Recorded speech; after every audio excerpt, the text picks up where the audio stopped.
Hello everyone, my name is Luke and this is going to be the English Revolution with Gage, Matthew, Grant, and the other Matthew. The English Revolution took place in England, of course, in 1642. Now, what actually happened in the English Revolution, it was a split between Charles I, the monarch, and Parliament. And of course, the Parliament had supporters while Charles I also had supporters, and this is how the war really started. Some people actually believed in the monarch, and some people were supporters of the Parliament. And this was a war between, of course, the Parliament and Charles I, but also the war between the people. The war lasted 7 years, of 1642 to 1649, and how the war was actually caused is that Charles I could not cooperate with the Parliament. He was making laws that the Parliament didn't want. And of course, there were many effects to this, but some of the few effects of the war was the abolishment of the divine rights of kings and the beginning of the democracy. Causes of the English Revolution.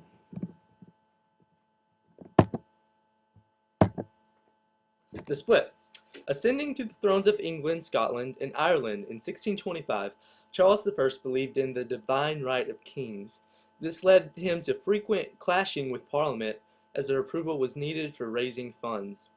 Dissolving Parliament on several occasions, he was angered by its attacks on his ministers and reluctance to provide him with money. This caused the split between Charles I and Parliament. Raise in taxes.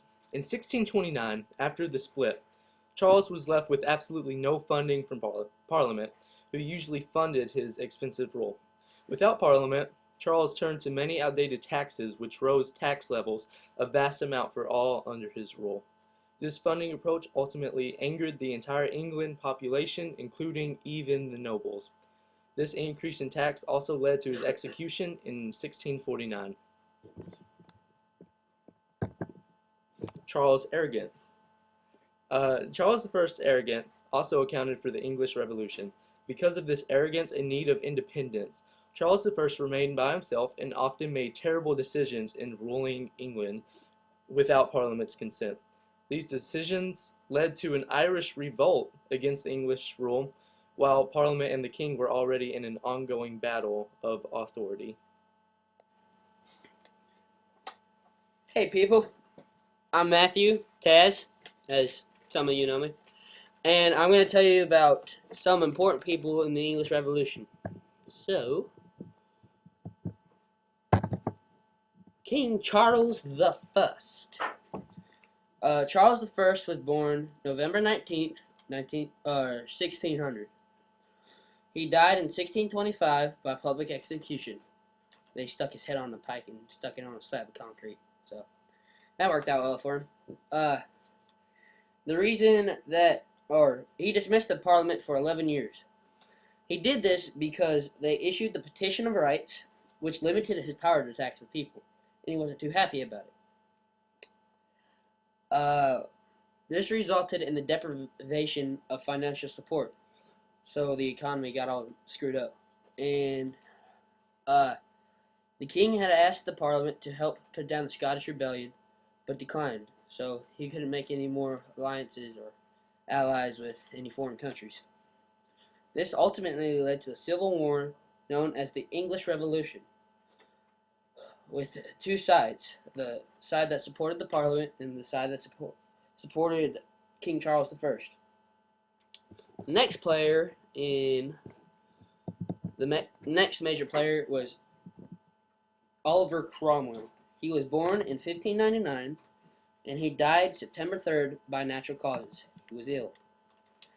He was the leader of the Parliament's army in the English Revolution. He was the person who defeated King Charles I. After he overthrew King Charles, Oliver Cromwell had Charles I tried and convicted for treason. He had the king executed at the chopping block for treason, and that's when they stuck his head on the pike.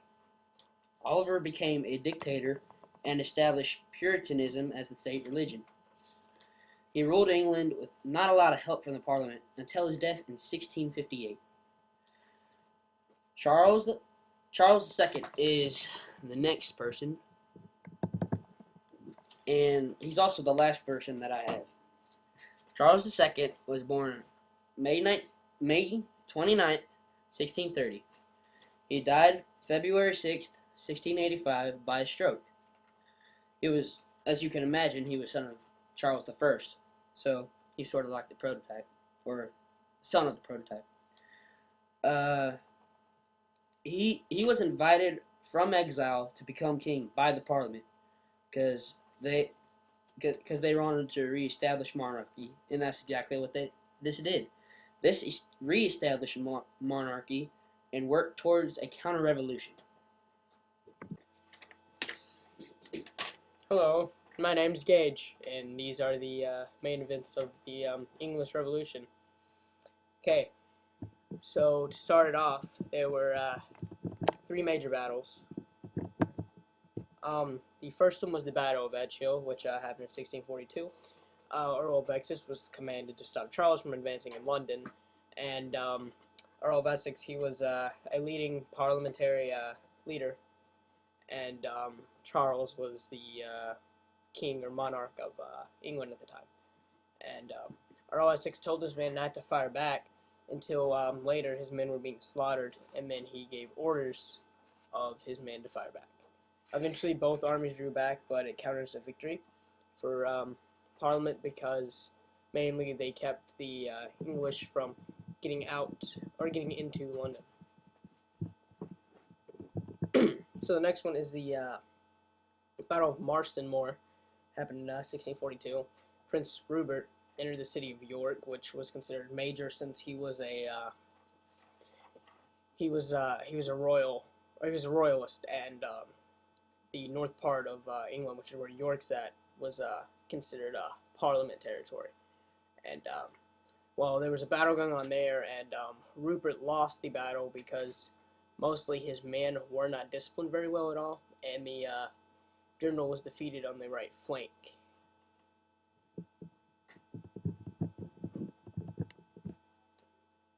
Right, so the third battle and last major battle, which is the only battle that really had an effect on the English Revolution, was the Battle of Naseby, which happened in 1645. Not a lot to talk about. Charles marched a large force, and his army just lost flat out because I guess he was a horrible general, because they didn't really win any battles at all. So after that, Charles was trialed, and he was executed in 1649. But before he was executed, they actually could not find somebody that wanted to execute him because they were scared to be killed or be mistreated. So it was delayed, maybe a day or two. But the men who actually paid him wore masks. Nobody knew who they were, and they were paid 100 euros each to execute Charles.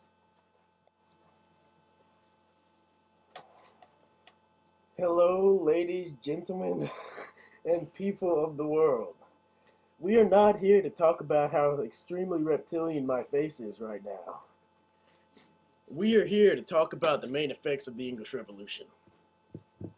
So there are 3 main categories of effects, and those are political, social, and religious. Now, the main political effects, of course, were after Charles I was executed, the Commonwealth of England was established, which was a republic, and one of the first republics in all of Europe.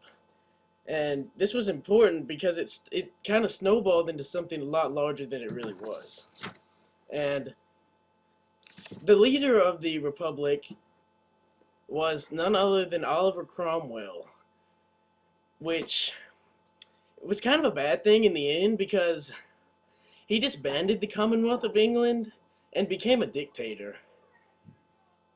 And, people didn't like that very much. But fortunately, Oliver Cromwell died in office, or died as a dictator, and his son took over. But no one liked his son.